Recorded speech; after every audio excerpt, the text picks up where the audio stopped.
출애굽기 10장 21절부터 29절을 제가 여러분들을 위해서 읽어드리겠습니다. 출애굽기 10장 21절부터 29절입니다. 하나님 말씀을 들으십시오. 여호와께서 모세에게 이르시되 하늘을 향하여 네 손을 내밀어 애굽 땅 위에 흑암이 있게 하라. 곧 더듬을 만한 흑암이리라. 모세가 하늘을 향하여 손을 내밀매 캄캄한 흑암이 3일 동안 애굽 온 땅에 있어서 그동안은 사람들이 서로 볼 수 없으며 자기 처소에서 일어나는 자가 없으되 온 이스라엘 자손들이 거주하는 곳에서는 빛이 있었더라. 바로가 모세를 불러서 이르되 너희는 가서 여호와를 섬기되 너희의 양과 소는 머물러 두고 너희 어른 것들은 너희와 함께 갈지니라. 모세가 이르되 왕이라도 우리 하나님 여호와께 드릴 제사와 번제물을 우리에게 주어야 하겠고 우리의 가축도 우리와 함께 가고 한 마리도 남길 수 없으니 이는 우리가 그 중에서 가져다가 우리 하나님 여호와를 섬길 것이며 또 우리가 거기에 이르기까지는 어떤 것으로 여호와를 섬기는지 알지 못함이니이다 하나 여호와께서 바로의 마음을 완악하게 하셨으므로 그들 보내기를 기뻐하지 아니하고 바로가 모세에게 이르되 너는 나를 떠나가고 스스로 삼가 다시 내 얼굴을 보지 말라. 네가 내 얼굴을 보는 날에는 죽으리라. 모세가 이르되 당신이 말씀하신 대로 내가 다시는 당신의 얼굴을 보지 아니하리이다. 아멘. 우리는 10대 재앙을 보고 있습니다.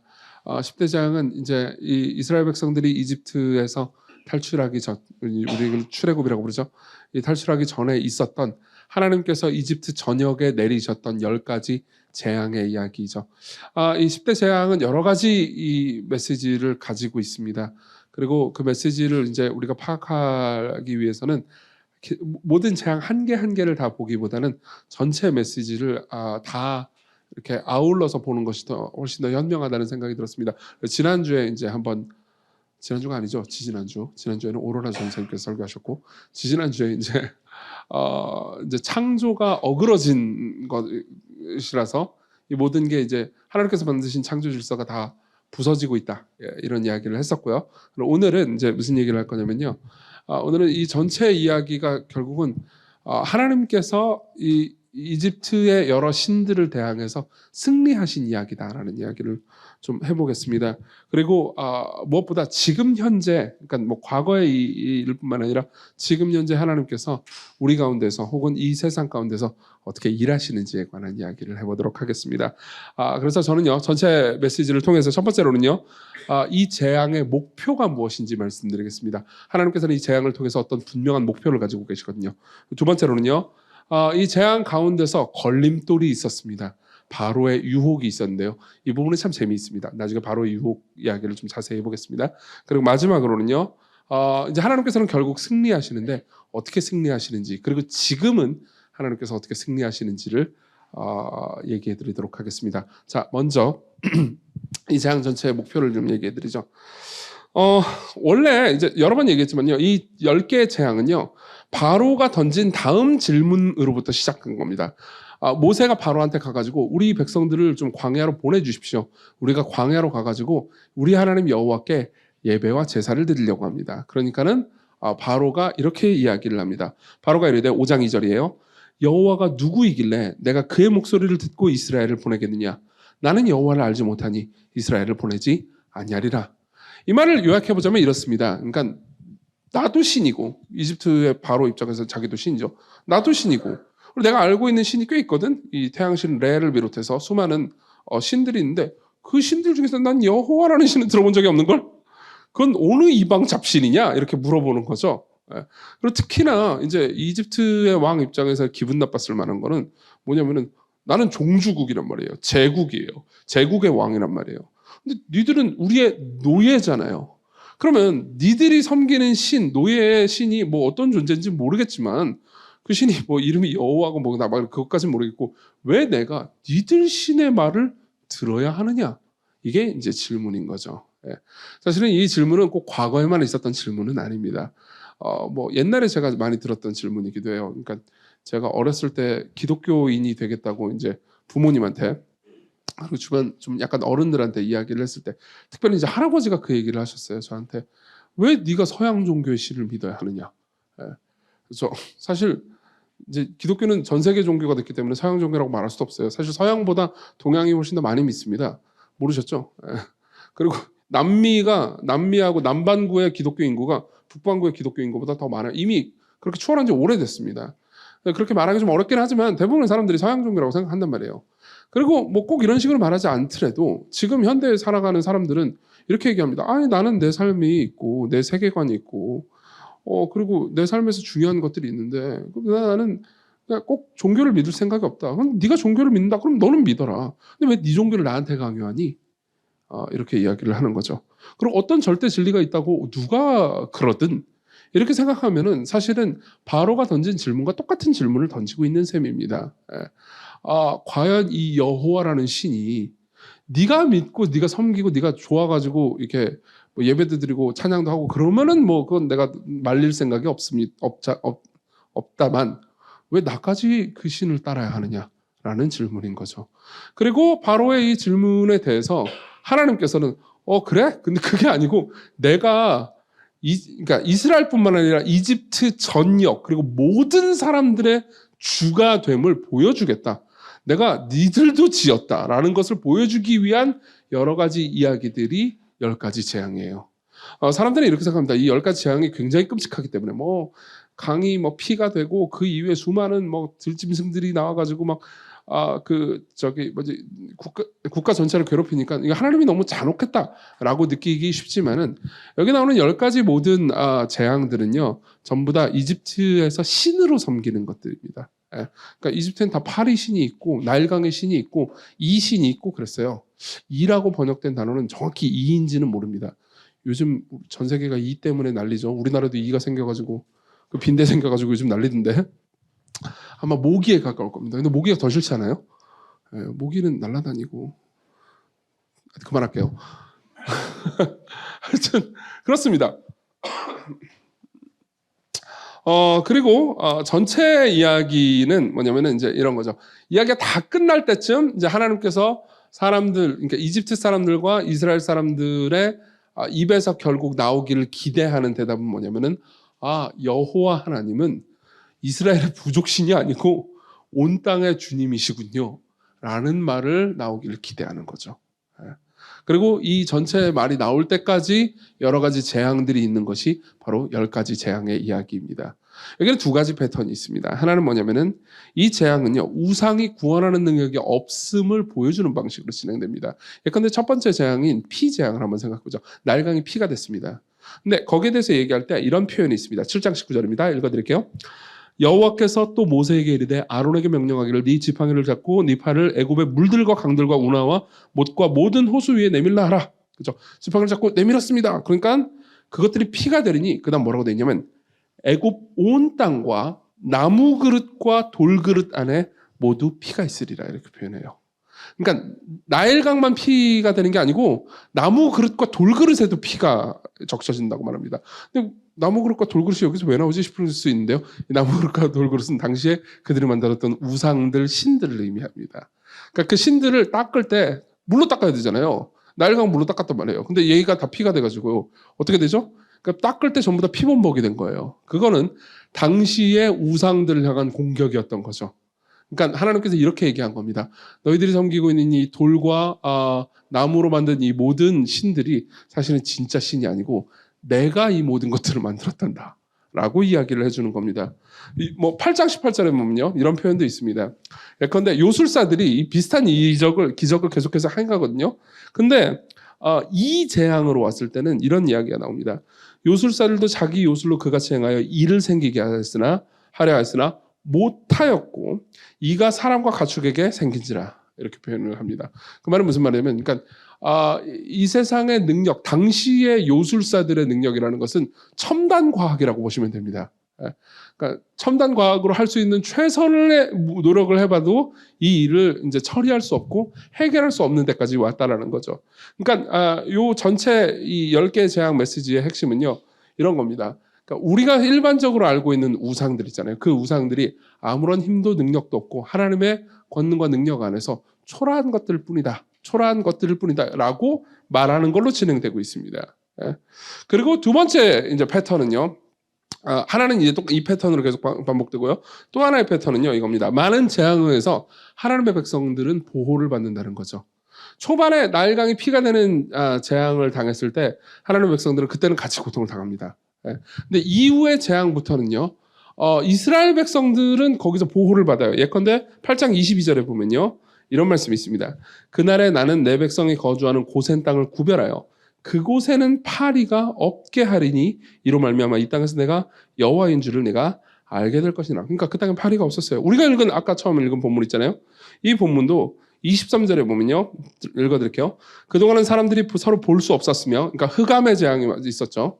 흑암의 재앙은 태양신 레를 공격한 겁니다. 그러니까 태양이 신이라고 생각했거든요. 근데 그게 깜깜해지니까 더 이상 이제 이 모든 것들이 신이 아니라는 것을 말해주는 거죠. 자기 처소에서 일어나는 자가 없을 때 온 이스라엘 자손이 거주하는 곳에는 빛이 있었습니다. 그러니까 하나님의 백성들은 예외였다는 거죠. 자, 그럼 두 개의 메시지를 합해볼까요? 이렇게 지금 이집트 전역에 이런 메시지를 전달하고 있는 겁니다. 너희들이 신으로 섬기는 그 모든 것들은 무력하단다. 하지만 하나님의 백성들은 그 안에서 보호를 받는단다. 이렇게 이야기를 해주는 겁니다. 자, 그리고 지금도요, 하나님께서 하시는 일은 똑같습니다. 여러분, 그걸 알고 계십니까? 이 이집트에 하나님께서 내리신 10개의 재앙 있잖아요. 이 10개의 재앙은 선교하고 똑같은 목적을 가지고 있다는 걸 알고 계십니까? 선교와 10개의 재앙은 똑같은 목적을 가지고 있습니다. 우리 입장에서는 아니 선교하고 이게 무슨 상관? 선교는 좋은 일이고 그리고 10개 재앙은 다 죽이고 뭐 하여튼 고통스럽게 만드는 거잖아 라고 생각하는데 궁극적인 목적은 똑같아요. 10개 재앙의 목적이 뭐라고 그랬죠? 하나님이 진짜 그러니까 여호와 하나님만이 참된 신이라는 것을 사람들에게 드러내는 게 목적이라고 그랬잖아요. 그렇죠? 근데 마찬가지로 선교도 그렇습니다. 선교는요. 많은 사람들이 오해하고 있는 것 중에 하나가 이게 있습니다. 선교의 궁극적인 목적을 영혼 구원이라고 생각을 하는 거예요. 그렇지 않습니다. 이게 무슨 소리야 이런 생각이 들 수 있는데 설명을 해보죠. 우리는 이런 식으로 생각합니다. 그러니까 어떤 사람이 이제 예수님을 믿지 않습니다. 그리고 예수님을 믿지 않기 때문에 지금 저 사람이 당할 고통과 그리고 장차 그것 때문에 결국 저 사람이 당할 고통이 있습니다. 그리고 거기에 대해서 우리가 연민을 느끼고 저 사람 지옥에 보내지 않기 위해서 우리가 복음을 전하고 선교를 해야 된다라고 생각을 하는 거죠. 그건 틀린 생각이 아닙니다. 좋은 생각이죠. 그리고 저도 신촌에 개척을 하면서 복음을 전하는 가장 큰 이유가 가장 큰 이유 중에 하나가 그거긴 합니다. 근데 궁극적인 목적은 아니에요. 궁극적인 목적은 완전히 다른 데 있습니다. 존 파이퍼 목사님은 이 궁극적인 목적을 이렇게 표현해 줍니다. 들어보세요. 선교는 교회의 궁극적인 목표가 아니다. 예배가 궁극적인 목표다. 예배가 없기 때문에 선교가 필요한 것이다. 궁극적인 목표는 선교가 아니라 예배다. 왜냐하면 궁극적인 존재는 사람이 아니라 하나님이시기 때문이다. 이 시대가 끝나고 구속받은 셀 수 없이 많은 이들이 하나님의 보좌 앞에서 머리를 조아리게 될 때 선교는 더 이상 존재하지 않을 것이다. 이는 일시적으로만 필요한 것일 뿐이다. 그러나 예배는 영원히 남는다. 무슨 말인지 설명해 볼게요.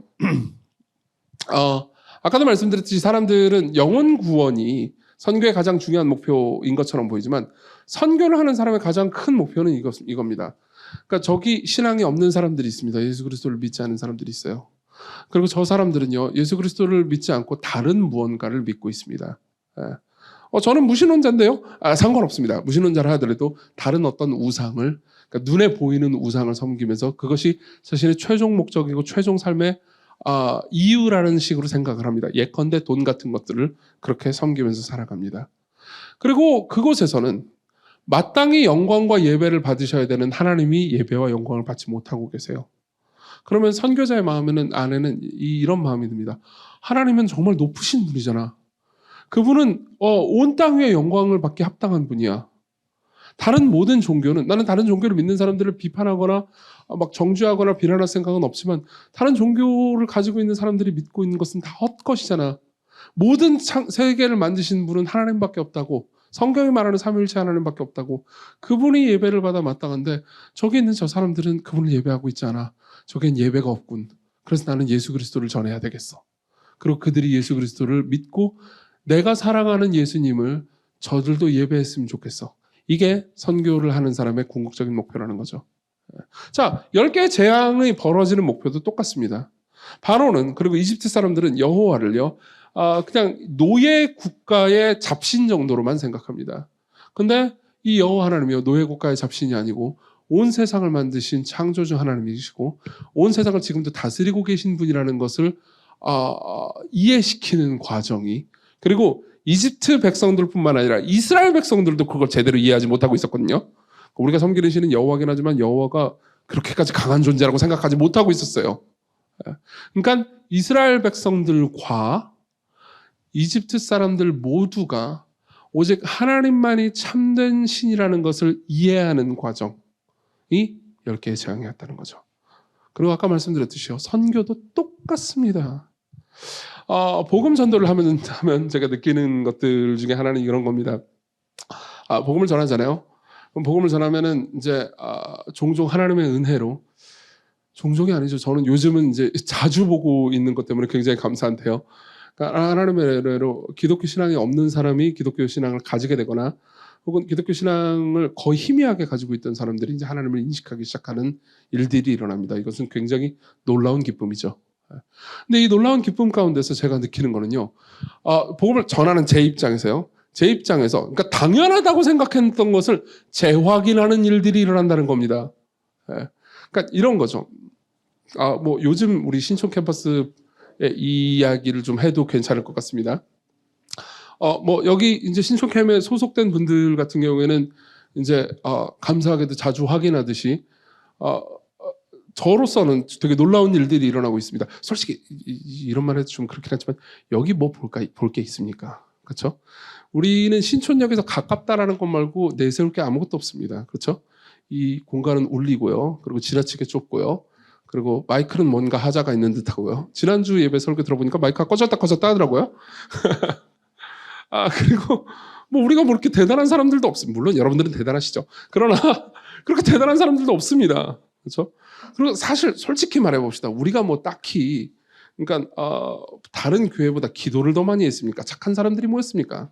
그거 아니잖아요. 아니잖아요. 스스로를 되돌아보세요. 저도 뭐 딱히 아니란 말이에요. 우리 뭐 잘난 게 뭐가 있습니까? 근데 도대체 왜 하나님께서는 우리 가운데서 그러니까 단순히 말을 들었을 뿐인데 그걸 듣고 나서 자신의 생각과 세계관과 삶이 변하는 사람들을 보게 하십니까? 이건 때로 놀라운 일입니다. 저 같은 경우에는 거의 경외감에 사로잡힐 때가 있습니다. 이런 일이 일어난다고. 예컨대 저는 신학교에서도 그렇고요. 그리고 성경을 통해서도 그렇고요. 하나님의 말씀을 들으면 사람들이 변한다. 사람들이 하나님을 만날 수 있다는 이야기를 숱하게 들었습니다. 그건 공리였죠. 당연한 진리였습니다. 근데도 불구하고 진짜로 그 일이 일어나는지에 대해서는 일어나겠지, 저 어딘가는. 이렇게 생각하기 쉽단 말이에요. 근데 그 일이 일어나는 걸 볼 때는 오히려 놀랍게도요, 복음을 전하는 사람이 진짜, 이 말을 제가 산다는 게 좀 웃기긴 하지만, 진짜 내가 믿는 하나님이 진짜 온 세계의 주였어? 라는 생각을 제가 하게 된다는 거죠. 이해하십니까? 네. 보세요. 이 10가지 재앙으로 인해서 하나님께서는 이집트에만 당신이 온 세상의 주이심을 보이는 게 아니고요, 이스라엘에게로도 보이시고 계시는 겁니다.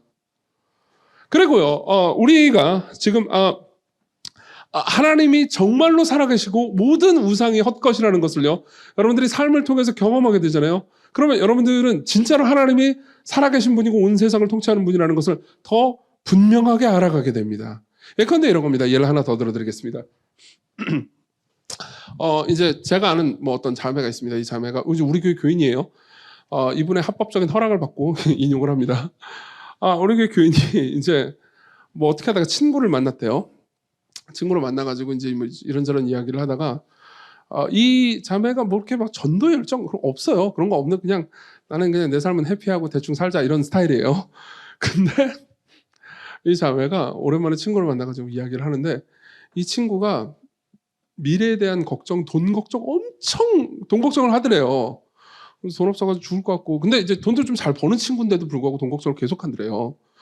그래가지고 1시간 동안 돈 걱정을 듣고 나니까는 이제 갑자기 그런 생각이 들었대요. 전도를 좀 해야겠다는 생각이 들었대요. 왜 전도를 해야 되겠냐 생각이 들었냐면, 그러니까 이 친구가 이제 자기가 과거에 친했던 친구인 거죠. 친했던 친구라서 이야기를 하다 보니까 자신도 과거에 이렇게 맨날 돈 걱정하고 있는 사람이었다라는 게 불현듯 생각이 난 거예요. 예. 나도 옛날에 얘랑 친했을 때 맨날 같이 돈 걱정했는데 이제는 얘가 하는 돈 걱정이 이제 힘든 거야. 지친 거예요. 피곤한 거예요. 예. 그래서 듣기 싫어가지고 얘가 돈 걱정을 안 했으면 좋겠어. 그래서 이제 예수님을 믿었으면 좋겠는 거죠. 무슨 말인지 이해되세요? 되게 이기적인 이유 아닙니까? 핵심은 이겁니다. 이 자매가 생각했던 건, 그러니까 불현듯 생각했던 건 이거죠. 왜 나는 갑자기 돈 걱정을 안 하게 됐지?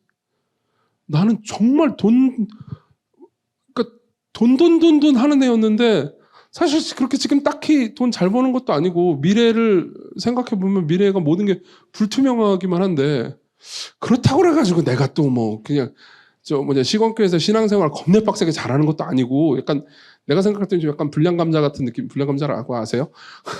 그런 느낌이 살짝 있는데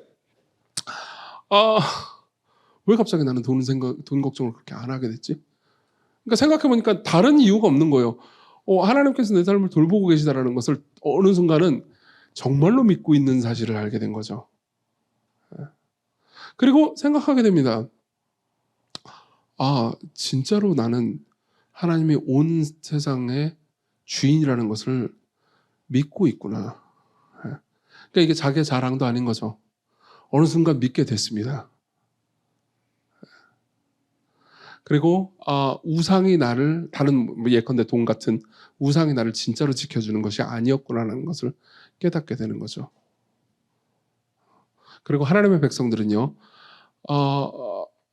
사람들이 정말 많이 우상으로 섬기고 있는 것들 있잖아요. 예컨대 돈 같은 것, 그런 것들이 딱히 그런 것들을 우상으로 신으로 섬기고 있지 않아도 마치 이스라엘 백성들이 그 여러 가지 재앙 가운데서도 보호를 받았듯이 우리도 보호를 받을 수 있구나 라는 것을 깨닫게 되는 거죠. 자, 이게 그리스도인의 삶에서야 하나님께서 하시는 일입니다.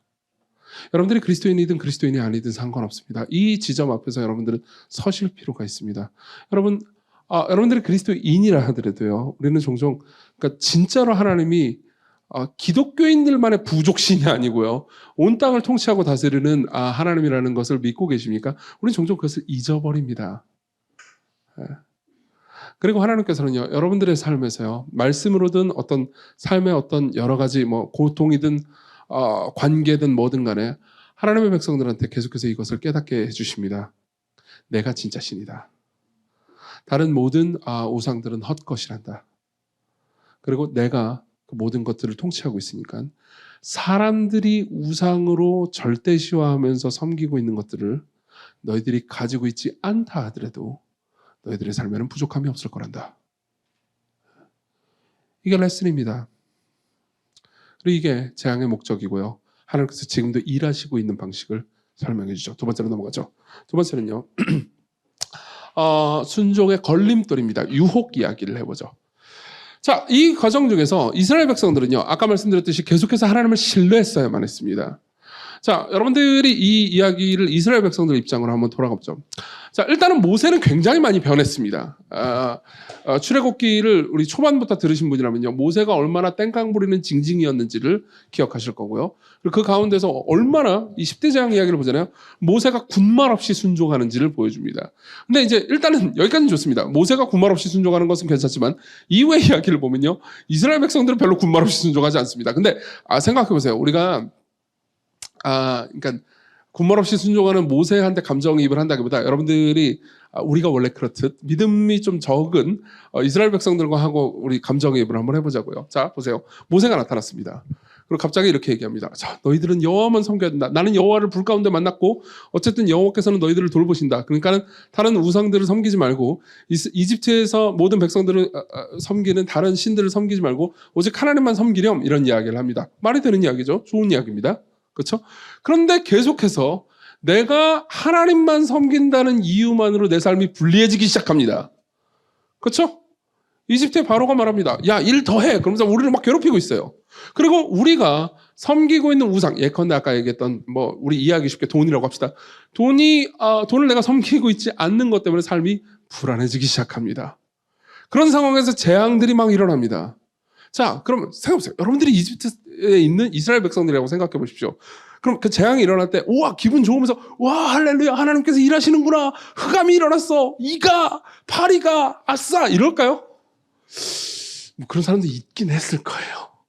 그러나, 더 무서워지는데?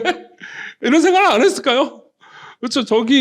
우리 여기에는 이제 파리가 없어요. 이 동네는 파리가 없습니다. 내가 이스라엘 백성들이 사는 고센 땅에는. 그러니까 당장 파리 때문에 내가 힘들진 않은데 지금 저쪽 동네에서 파리 때문에 죽으려고 해요. 그리고 전부 다 화가 나 있습니다. 그리고 바로는 그 가운데서 우리 빨리 보내줬으면 좋겠는데 보내주지도 않아요. 그죠? 그러면서 더 분노하는 것 같습니다. 그럼 어떤 생각이 들까요? 이러다 우리 죽는 거 아니야? 그죠? 더 화가 일어나지 않을까? 그 차라리 모세를 어떻게 좀 입닥치게 하고, 그죠?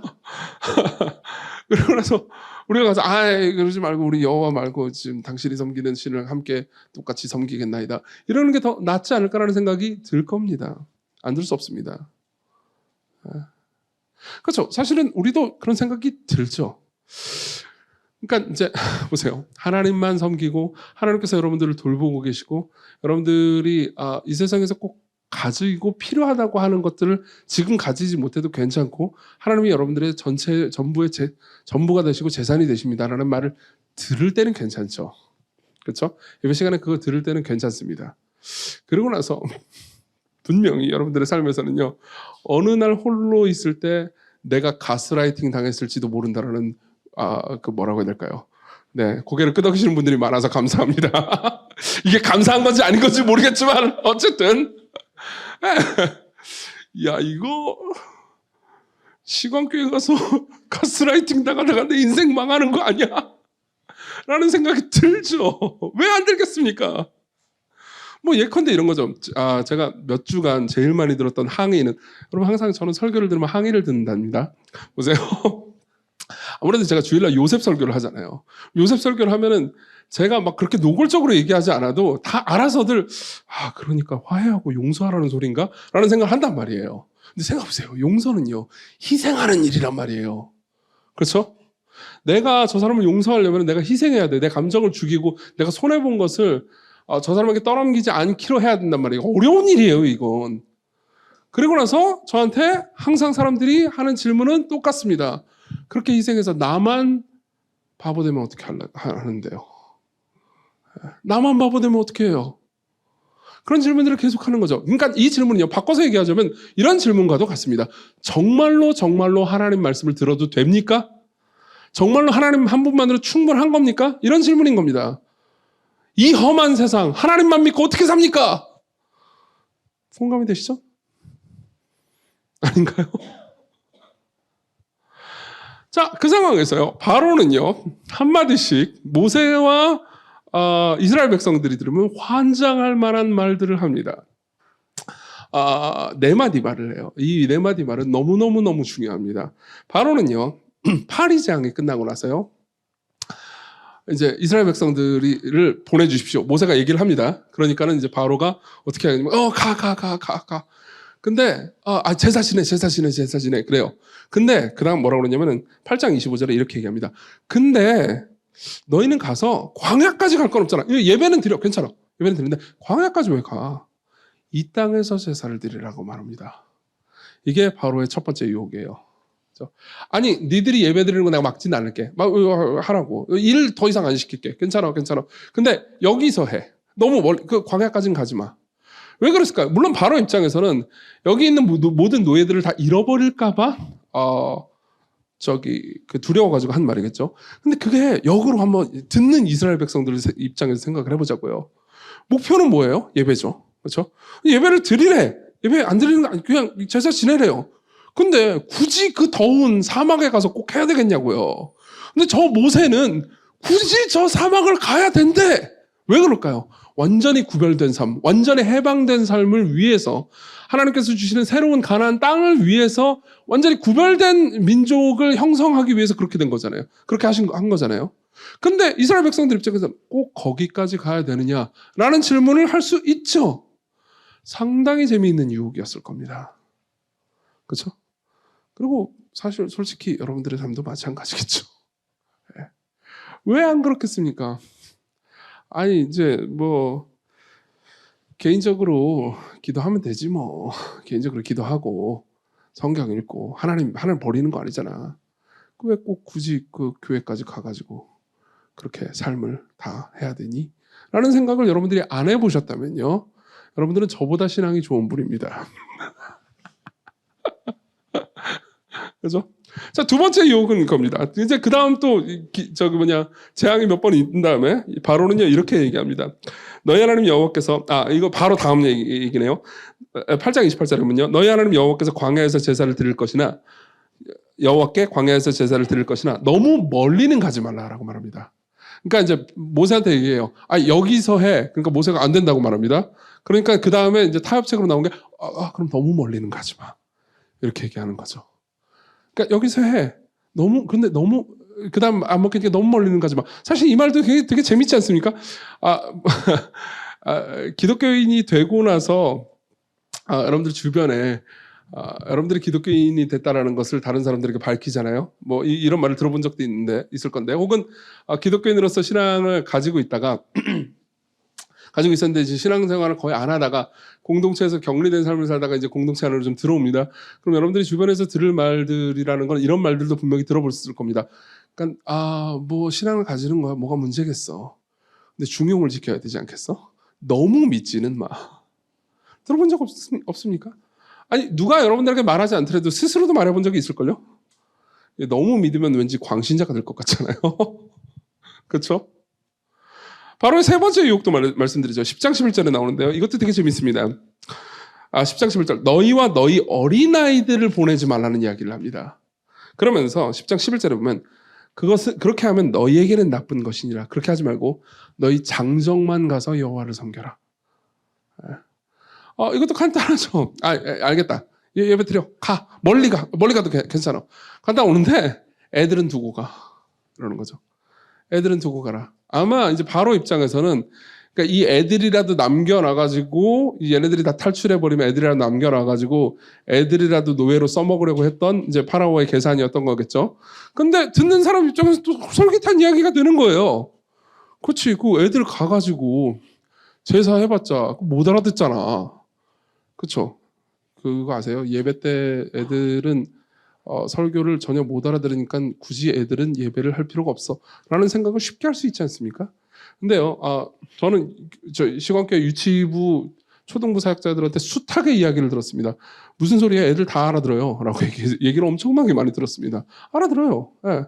그러나 하나님을 자기 신앙을 가지고 믿을 수 있습니다. 예. 네 번째 유혹도 재밌습니다. 네 번째 유혹이 사실 마지막 유혹인데 10장 24절에 나옵니다. 읽어드릴게요. 너희의 양과 소는 머물러 두고 너희의 어린 것들은 너희와 함께 갈지니라. 그러니까 이제 모세가 그것도 안 된다고 그래요. 그러니까 그래. 사람 가. 근데 양과 소는 냅둬라. 이건 바로가 어떤 전략이었을까요? 바로 이 지점에서 바로는 고도의 심리학자입니다. 무슨 말이냐면은 가. 근데 양과 소는 냅둬. 그러면요, 보세요. 이런 사람들 분명히 있다고요. 이제 처음 들을 때는 양과 소, 그러면 양과 소만 냅두고 그냥 가서 예배를, 사람이 예배를 드리는 거지 양과 소가 뭐가 중요해라고 말하지만 양과 소를 여기다 두잖아요. 그럼 내 거잖아요, 양과 소. 그렇죠? 그러니까 내 것 찾으러 다시 오고 싶은 사람들이 있거나, 혹은 내 거 잃어버릴까 봐 광야로 가서 예배는 안 할래요라고 모세한테 거부하는 사람들이 있을 걸 바로가 예측했던 거죠. 이해하십니까? 그렇죠? 쉬운 일이죠. 왜냐하면은 뭐 그때나 지금이나 인간 본성은 변하지 않았고, 그리고 사람이 그러니까 저도 예외는 아닙니다만 돈 때문에 자신의 문제에서 제일 중요한 것이라 하더라도 그걸 버리는 일들은 흔하니까요. 돈은 우리가 생각했던 것보다 훨씬 더 강력한 힘을 가지고 있습니다. 돈으로 할 수 있는 게 많아서가 아니고요. 돈으로 할 수 있는 게 많은 것처럼 우리에게 보여서 그렇습니다. 그리고 돈을 잃어버리거나 내버려두면은 우리는 마치 이 세상에서 고아가 된 것 같은 느낌을 가지게 되죠. 종종 신앙생활을 하면은 신앙생활을 하는 것 때문에 여러분들은 시간이나 경제적인 희생과 손해를 보는 것처럼 느껴질 때가 있습니다. 저는 되게 정직한 고백을 하나 들었는데요. 교회 다니는 게 좀 싫다 이런 얘기를 하는 거예요. 그래서 뭐가 싫으냐? 뭐 어떻게 싫으니? 그러니까 뭐 저는 이제 이런 식으로 생각했어요. 뭐 사람들과의 관계가 안 좋다라든가 뭐 아니면 기독교 신앙이 좀 의심이 된다거나 뭐 이런 것들은 제가 쉽게 해결해 줄 수 있죠. 뭐 친구 좋은 친구 쉽게는 해결 못 하는구나. 어쨌든 어떻게 해결해 어프로치를 할 수는 있는데 근데 이런 거였어요. 이유가 돈 문제 때문에 힘들어요. 그래서 저는 처음에 이제 이게 11조 때문에 좀 마음이 좀 그렇구나라고 생각을 했어요. 그래서 11조 때문에 그런 거야? 물어보니까 11조는 원래 안 하니까 상관이 없대요. 그래서 저는 이제 갑자기 여기서부터 정신이 혼미한데 뭐 지금 뭐가 문제지? 11조는 안 하는데 뭐가 문제지? 그러면 이제 그 다음 질문은 뭘까요? 그럼 11조는 안 하면 헌금을 그냥 되게 정직하니까 고맙긴 했어요. 근데 그 다음 문제는 뭐냐면은 그 다음 질문이 뭐였냐면 그럼 뭐 11조는 안 하면 그냥 주일날 하는 헌금이 아까워서 그런 건가? 아니요, 그것도 안 하니까 상관없어요. 뭐지? 지금 정신이 나갈 것 같은 거예요. 그래서 그럼 왜? 그러니까 이제 핵심 뭐냐면은 이제 교회 왔다 갔다 차비하고 교회 사람들 만나면 이제 밥을 먹을 때 이제 자기도 밥값도 내고 그래야 되잖아요. 그게 이제 아깝다는 거죠. 제가 이 지점에 상당히 놀랬던 거는 뭐냐면은 이분이 뭐 이렇게 벌이가 없거나 뭐 그런 분이라면 아니면 너무너무 가난한 분이라면 다 이해할 수 있었어요. 근데 벌이도 나쁘지 않고 그러니까 가지고 있는 직장이 그리고 뭐 집안이 찢어지게 가는 이런 것도 아니었던 사람이었기 때문입니다. 그래가지고 제 입장에서는 그 얘기를 듣고 얼마나 기뻤겠어요. 왜 기뻐요? 왜냐하면 굉장히 저한테는 이제 좋은 케이스가 하나 생긴 거잖아요. 와, 이거는 심리학적, 신학적으로 분석할 만한 케이스다. 그래가지고 이야기를 충분히 했죠. 계속해서 이제 이야기를 했습니다. 되게 재밌었어요. 그날의 대화가 얼마나 재밌는지 모릅니다. 참고로 이분의 예화도 허락받고 쓰는 겁니다. 걱정하지 마세요. 그래서 얘기를 하는데 그분이 그런 얘기를 해주더라고요. 그러니까 이제 결국은 제가 이제 논리적으로 이제 반론을 펼쳤습니다. 뭐 제일 쉬운 논리적으로 네가 얻어먹은 게 더 많을 걸부터 시작해서 사실이었어요. 사실이라고 인정했습니다. 그리고 차비 뭐 놀러 딴 데 안 가? 그러니까 그것도 아니라 그냥 사실이라는 거죠. 그래서 이제 논리적으로 스스로도 이렇게 반박할 거리가 없다는 것을 인정했습니다. 근데 이제 마지막에 그런 얘기를 했어요. 제가 별의별 얘기 다 했어요. 지금 네가 여기서 뭐 전기세 쓰고 지금 에어컨 그때 여름이었으니까 에어컨 나오고 이거 다 돈이고 너 헌금 안 내서 너 무료로 쓰고 있는 건데 뭐 여기까지 나왔어요 이야기가. 저도 진짜 치사했죠 생각해보면. 근데 그 과정 중에서 마지막에 이건 정말 놀라운 고백이었어요. 그분이 저한테 이런 얘기를 해주더라고요. 그러게요. 왜 하나님과 연관해서 돈을 쓰면 그렇게 아깝게 느껴지는 거죠? 여러분 어떻게 생각하십니까? 왜 그런 걸까요? 왜 우리는 그런 걸까요?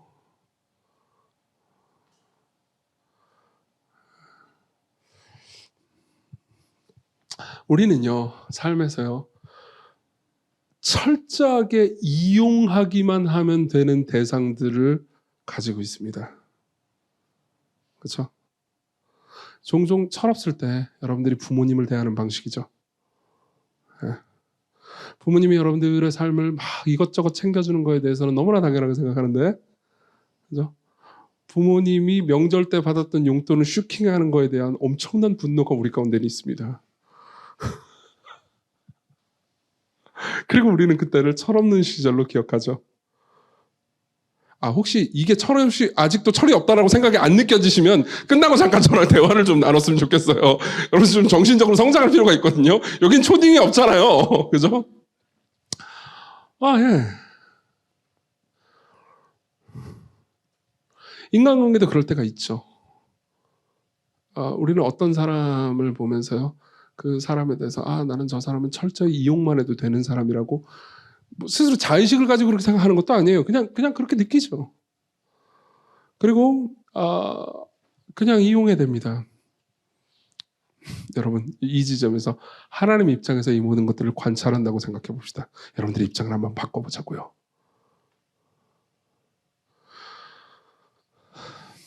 그러면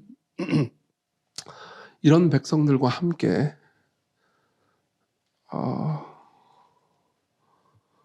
영원을 보낸다는 것은 굉장히 끔찍한 일일 겁니다. 그렇죠? 제가 가끔 여러분들한테 놀리면서, 그리고 저 자신을 놀리면서 여러분들에게 했던 말들을 기억해 보십시오. 만일 우리가 하나님께 대했던 것처럼 누군가 여러분들한테 대하잖아요. 그럼 여러분들은 그 사람을 손절해 버릴 겁니다. 공감하죠? 이게 유혹입니다. 유혹은 이렇게 말합니다. 하나님께 무엇을 드리든 너는 손해를 보는 거고, 하나님이 너한테 무엇을 주든 그건 너무나 당연한 거라고요. 네가 하나님께 순종한다면 너는 반드시 손해 볼 것이고, 네가 하나님의 뜻을 따른다면 이 세상에서 네가 설 자리는 없을 거고, 하나님이 아닌 다른 많은 우상들의 도움을 네가 받지 않는다면 너는 이 세상에서 버림받을 거라고요. 자, 마지막으로 넘어가죠. 승리입니다. 어떻게 승리할 수 있을까요? 결국 모세는요 끝까지 순종했습니다. 그리고 모세가 끝까지 순종했기 때문에 하나님도 결국 승리하시죠. 사실 모세가 불순종했기 때문에 하나님께서 승리하지 못한다 이렇게 얘기하고 싶은 건 아닙니다. 모세의 승리가 조건이 돼가지고 하나님께서 승리하신 건 아니에요.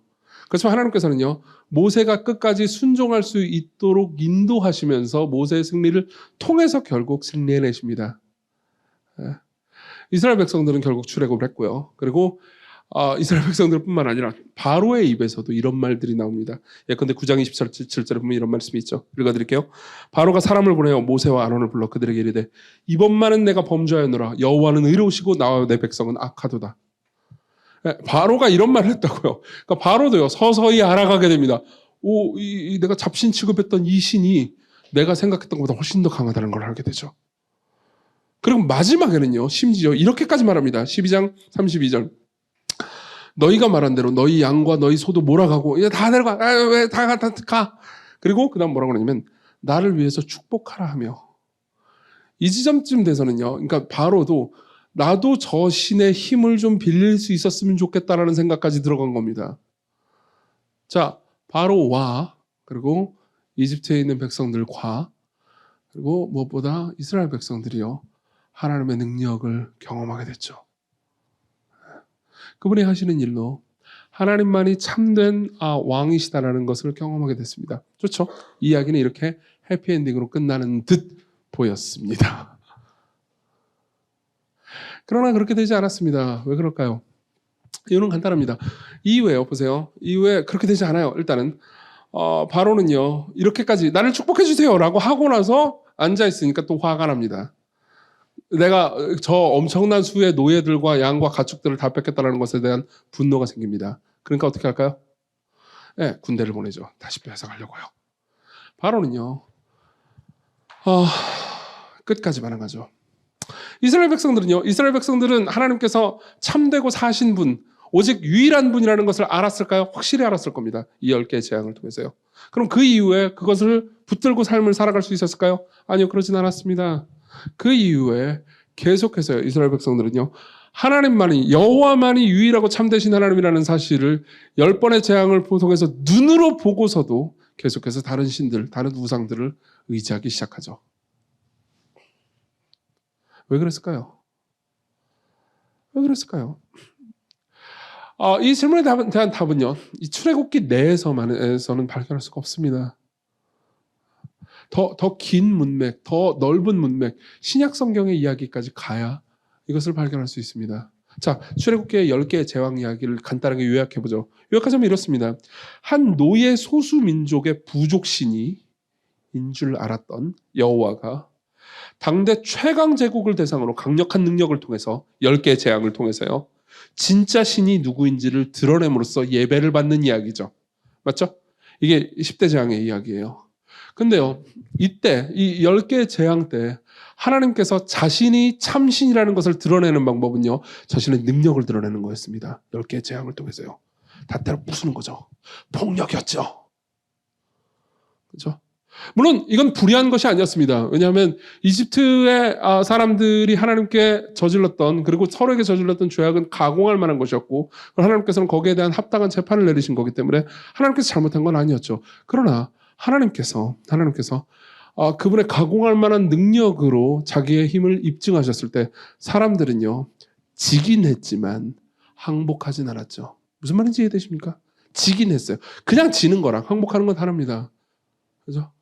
지는 건요, 더 이상 우리는 힘으로 당신께 맞설 수 없습니다. 그렇지만 나는 당신을 미워해요. 라는 의미죠. 항복은 이겁니다.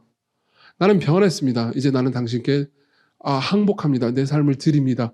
이 일은요, 슬프게도 이집트 사람에게도 그리고 이스라엘 백성들에게도 일어나지 않았어요. 심지어 이스라엘 백성들마저도 이 능력을 보고 하나님이 참신이라고 말을 하긴 했지만 하나님이 참신이라고 그분을 끌어안고 껴안지는 않았습니다. 사랑하진 않았죠. 그리고 수천 년이 지난 후에 한 신이 사람의 몸을 입고 등장합니다. 그리고 여기에도 당대 최강의 제국이 있죠. 로마요. 그리고 이 신은요, 심지어 이스라엘 백성들로서한테도 그들의 부족신으로라고도 인정받지 못했습니다. 그렇죠? 여호와는 우리의 신이시다라고 이스라엘 백성들은 얘기했어요.